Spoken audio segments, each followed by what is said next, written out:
ما زالت قواتنا المسلحة مستمرة في تطهير أحياء مدينة حلب من فلول العصابات الإرهابية الإجرامية التي ترعب المواطنين وتحاول إثارة الخراب والفوضى. وحدات من الجيش العربي السوري لاحقت فلول العصابات الإرهابية في محيط الجامع الأموي الكبير وسوقي النسوان والزهراوي بعد أن حاول بعض الإرهابيين التسلل إلى تلك المناطق. خراب ودمار عم شوارع الأحياء الحلبية التي حاولت أن تستوطن فيها عصابات الإجرام، تلك العصابات التي سعت إلى تخريب ما يمكن تخريبه. كاميرا الإخبارية رافقت وحدة من الجيش العربي السوري قرب الجامع الأموي الكبير، وكان لها هذا اللقاء مع الزميل الإعلامي رفيق لطف.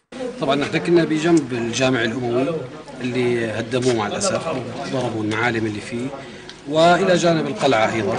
والجيش العربي السوري نفذ بعض العمليات، ضرب فيهم بعض القناصين، بعض الإرهابيين المتواجدين في عدة مناطق، وحقق انتصارات.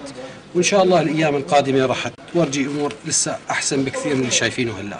حماة الديار عاهدوا الله والوطن على الاستمرار في تنظيف سوريا من كامل فلول العصابات الإجرامية، موقعين في صفوف الإرهابيين خسائر فادحة حتى تطهير آخر شبر من أرض الوطن.